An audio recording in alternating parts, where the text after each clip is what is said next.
안녕하십니까. 지난주 글로벌 금융시장 먼저 살펴보겠습니다. 한시장에서는 유로 가치가 떨어졌었죠. 그리스 문제 참 불확실해졌습니다. 선거에서 그리스 국민 61%가 채권안을 반대했습니다. 앞으로 그리스가 어떻게 전개될지 사실 한치 앞을 내다볼 수 없는 상황인데요. 이런 상황을 반영해가지고 유로 가치는 달러에 비해서 더 떨어질 가능성이 높습니다. 엔화는 글로벌 금융시장이 불안할 때 약간 강세를 보였었죠. 대신 우리나라 돈 가치는 떨어졌습니다. 이거는 뭐 시차를 두고 수출 경쟁력에 다소나마 도움이 될 거라고 생각하고 있습니다. 글로벌 채권 시장에서는 금리가 전반적으로 하락했습니다. 특히 미국 국채 수익률, 독일 국채 수익률이 하락했는데요. 그리스 사태, 글로벌 금융시장이 불안해지면서 투자자들이 안전자산을 선호했던 것 같습니다. 지난주 글로벌 주식시장을 보면요. 베트남 주가, 우리나라 주가는 약간 올랐습니다만 중국 주가가 3주 연속 큰 폭으로 하락하고 있습니다.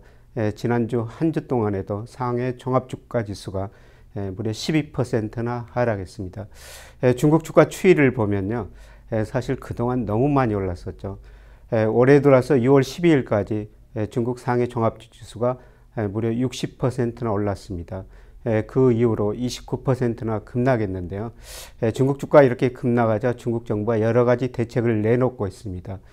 기업 공개를 제한하겠다, 증시 안정기금을 조성하겠다, 증권사한테 주식 매도를 자제해달라. 옛날 우리가 90년대 초반에 봤던 조치들이죠. 그렇다고 해서 주가가 단기적으로 크게 오르지는 않을 것 같습니다. 멀리 내다보면 중국 주가가 다시 오를 수가 있는데도 단기적으로는 조정이 더 불가피해 보입니다. 올해 들어서 중국 주가 못지않게 많이 오른 주가가 우리나라 코스닥 지수입니다. 지난 주말까지 무려 42%나 올랐었죠. 참 많이 올랐는데요. 코스닥 종목도 이제 차별화되는 그런 양상이 실적 중심으로 전개될 가능성이 높아 보입니다. 지난주 주요 발표된 경제 지표를 보면요. 미국의 6월 비농업 부분의 고용이 발표가 됐습니다. 22만 3천 개 증가했었죠. 일자리가. 전문가들의 예상보다 약간 줄어들었습니다만은 그러나 올해 월 평균 21만 개 증가하고 있습니다만은 그 이상이었고요. 뭐 장기적으로 보더라도 미국 경제 회복에 따라 가지고 고용이 꾸준히 증가하고 있습니다. 특히 실업률 2008년 글로벌 금융위기를 겪으면서 10%까지 올라갔는데요. 지난달에는 5.3%까지 떨어졌습니다. 미국 경제 회복을 어느 정도 반영한다 이렇게 볼 수가 있는데요. 그럼에도 불구하고 미국이 선뜻 경기를 좋다고 판단하지 못하고 금리를 빨리 올리지 못한 이유는 고용률이 떨어지고 시간당 임금 상승률이 낮은 수준을 유지하고 있기 때문입니다.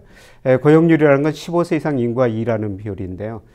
글로벌 금융위기 전에 66%였습니다만은 지난달에 63%로 계속 하락 추세를 보이고 있습니다.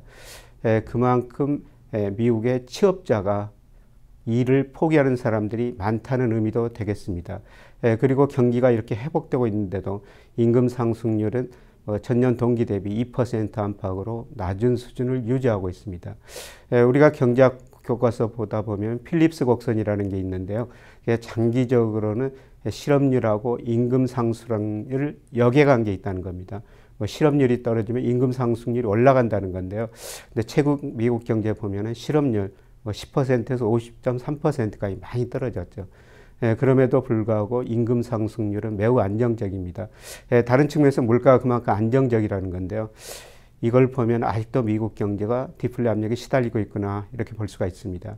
그래서 금리를 본격적으로 인상하는 시점을 실업률에 의해서 더 추가적으로 하락하고 임금 상승률이 더 올라야 될 텐데요. 뭐 그거는 조금 더 시차를 두고 나타나는 현상일 것 같습니다. 아마도 실업률이 떨어지고 있기 때문에 미국이 9월 늦으면은 12월 달에 금리를 인상할 수 있습니다만은 임금 상승률, 물가 상승률이 낮기 때문에 금리 인상 폭은 소폭에 그칠 것으로 전망이 되고 있습니다. 지난주 우리나라 여러 가지 경제 지표가 발표됐죠. 하나같이 다 부진했습니다. 우선 통계청에서 5월 산업활동 동향을 발표했는데요. 전 산업 생산이 전월비 0.6% 증가했습니다. 제조업이 수출 감소를 1.3% 감소했고요. 서비스업은 그동안 어느 정도 회복세를 보였습니다만 지난달에는 제조업과 더불어 아주 같이 하락했습니다. 그리고 현재 경기를 판단하는 동행지수 순환변동치 역시 하락했습니다. 현재 경기가 별로 안 좋다 이런 걸 나타내는 지표고요. 한국에서 기업경기 실사지수 BSI를 발표했습니다만 비제조업 중심으로 급락했습니다. 메르스 사태 이후 조사한 건데요. 경제위기 수준으로 급락하고 있습니다. 수출도 별로 안 좋고요.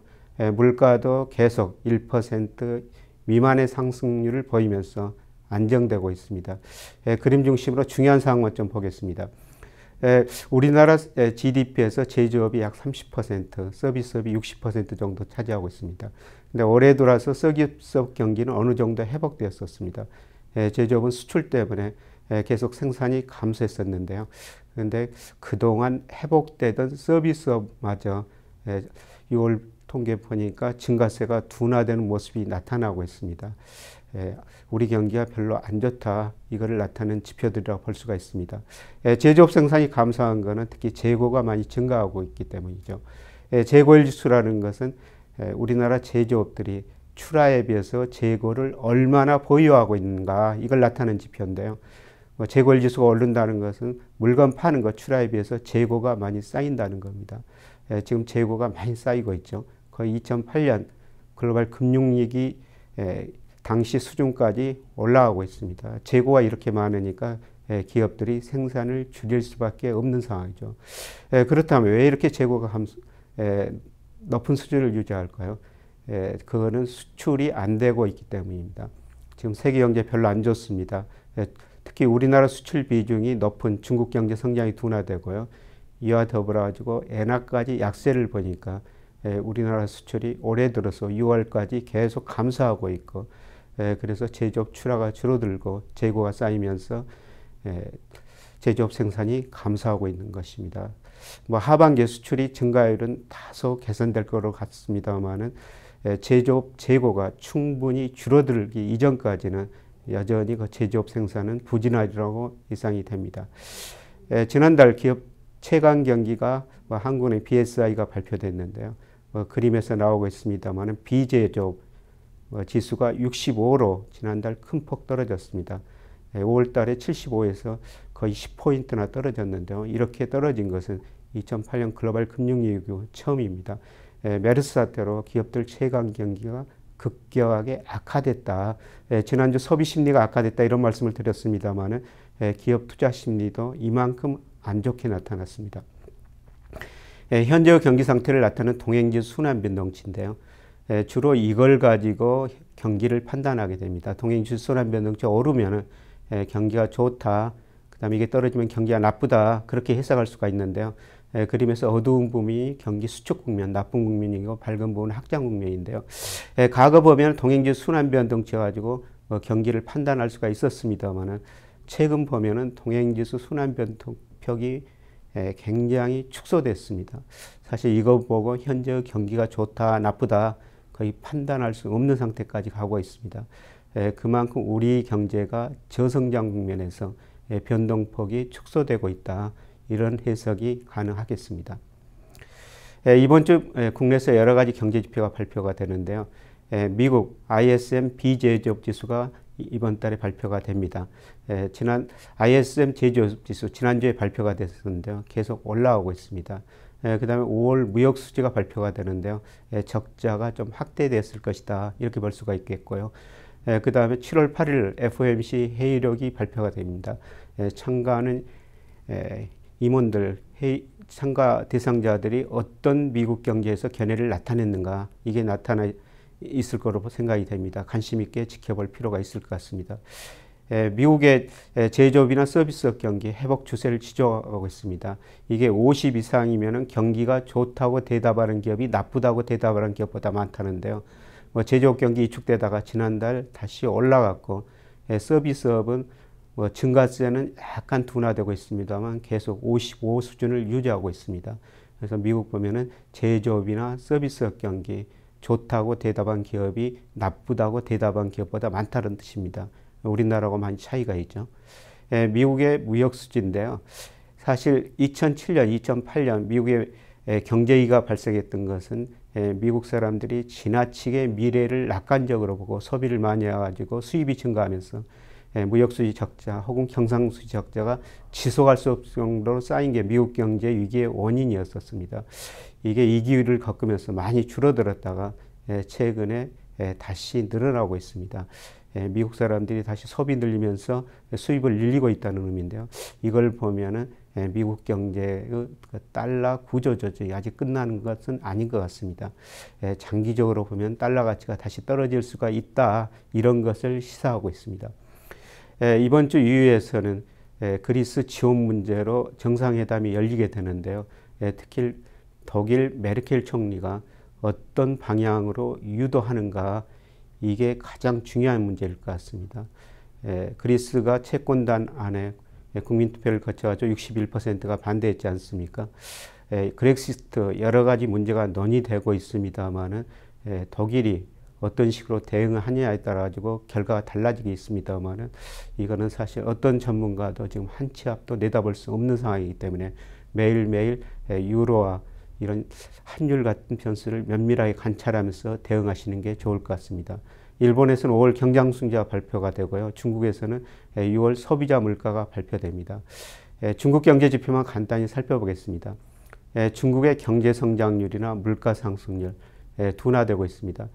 중국이 올해 경제 성장률 7%, 소비자 물가 상승률 3%를 내세우고 있는데요. 2분기까지는 아마 중국 경제 성장률 7% 유지할 수 있지만은 올 하반기 내년 가서는 5 내지 6%로 떨어질 가능성이 높고요. 그 다음에 소비자 물가 3%를 목표로 내세웠습니다만은 지금 1%대 초반에서 안정적으로 움직이고 있습니다. 이런 걸 보면은 중국 경제 성장률 떨어지고 물가도 같이 떨어지고 중국 경제도 별로 안 좋다. 이러한 상황에서 주가가 그동안 너무 많이 올라서 가지고 경기에 어느 정도 거리를 좁혀지는 주가가 떨어지면서 그런 과정이 전개되고 있는 것 같습니다. 이번 주에 우리나라에서 여러 가지 경제 지표들이 발표가 됩니다. 예금 취급 간의 가계대출이 얼마나 됐을까? 가계대출 지금 끊임없이 늘어나고 있죠. 가계부채 계속 문제가 될 것 같습니다. 그 다음에 5월에 돈이 얼마나 풀렸는가? 그리고 금융시장은 어떻게 돌아가고 있는가? 그 다음에 7월 9일 특히 한국은행 금통위에서 통화정책 방향을 결정하죠. 그리고 올해 경제 전망을 수정하게 됩니다. 주요 내용 그림 중심으로 살펴보겠습니다. 우선 통화 증가율인데요. 최근에 들어가지고 우리나라 통화 증가율이 어느 정도 올라가고 있습니다. 특히 M2 증가율 거의 9%대 접근하고 있습니다. 우리 한국은행도 그동안 금리 인하하면서 이제 돈 좀 풀고 있다. 이런 지표들이 여기에 나오고 있습니다. 그러나 돈은 그렇게 돌고 있지 않은 것이죠. 통화 승수는 하락하고 있는데요. 여기서 통화 승수라는 것은 번원 통화에 비해서 M2 총 통화가 얼마나 되느냐, 그걸 따지는 건데요. 이게 통화 승수가 2007년 이전에는 한때 26배까지 올라갔습니다. 그러나 최근에 19배 정도로 떨어졌습니다. 그만큼 과거에 비해서 돈이 돌고 있지 않다. 이 떨어지는 추세는 일시적인 현상이 아니라 장기적으로 계속 떨어질 가능성이 상당히 높아 보입니다. 그리고 금융시장을 동향을 발표하는데요. 한국은행에서 이거 발표할 때 돈이 어디로 이동하고 있느냐, 그걸 보고 있는데 그 중에서도 펀드만 좀 말씀을 드려보면요. 우리나라 주식형 펀드, 채권형 펀드 역전이 됐죠. 2007년, 2008년에 거의 모든 증권회사, 은행들이 펀드 캠페인을 하면서 주식형 펀드가 거의 144조까지 올랐습니다. 그런데 펀드를 이렇게 많이 모아놓자마자 2008년 글로벌 금융위기가 일어나면서 주가가 폭락했죠. 그 이후로 주식형에서는 돈이 계속 빠져나가고 있습니다. 최근 76조까지 떨어졌죠. 반면에 채권형 펀드는 37조에서 최근에 81조가 늘어났습니다. 우리나라 사람들이 이제 주식보다는 안정성이 상대적으로 높은 채권형 펀드를 찾고 있다는 것이죠. 그만큼 돈이 안정성 중심으로 운영되고 있다. 이런 말씀을 드릴 수가 있겠습니다. 한국은행이 이번 주에 경제 전망을 수정해서 하는데요. 분기별로 경제 전망을 수정합니다. 근데 최근에 올수록 경제 성장률을 낮춰 전망하고 있죠. 예를 들어 가지고 작년 4월 달에 올해 우리 경제 성장률을 4.2%, 올 1월 달에는 3.7%, 그리고 지난 4월 달에 3.1%, 작년보다 올해가 높아진다 그렇게 전망했는데 이제 4월부터 경제 성장을 낮춰 전망하고 있는데요. 근데 아마 이번 경제 전망하면서 경제 성장 전망치를 2%대 후반으로 다시 낮출 것 같습니다. 그만큼 우리나라 소비, 투자, 수출 모든 게 안 좋다는 거죠. 한국은행의 경제 전망을 얼마나 낮출 것인가, 여기에 따라 가지고 통화정책 방향도 결정이 되니까요. 관심 있게 쳐다볼 필요가 있을 것 같습니다. 그런데 2008년 글로벌 금융위기 전체적으로 보면은 한국은행이 조금 경제 전망을 낙관적으로 하고 있습니다. 1년 전에 예상한 수치하고 실제 수치를 한번 비교해 본 건데요. 2010년만 빼놓고 그 나머지 해에는 전부 한국은행이 전망했던 것보다 경제 성장률이 낮아지고 있습니다. 1990년대 일본이 장기 불황에 빠질 때 일본 중앙은행이 경제 전망을 하고 거기에 맞게 통화 정책을 펼쳤는데 지나고 보니까 경제 성장률이 그보다 낮아졌었죠. 그래서 후행적인 통화 정책이었다. 이런 비난을 받은 적이 있었는데요. 우리나라 한국은행 거기 따라가지 않아야 될 것 같습니다만은 최근 모습 보니까 유사한 형태로 가고 있는 것 같습니다. 기준금리도 결정하게 되는데요. 지금 기준금리 1.5% 사상 최저치입니다.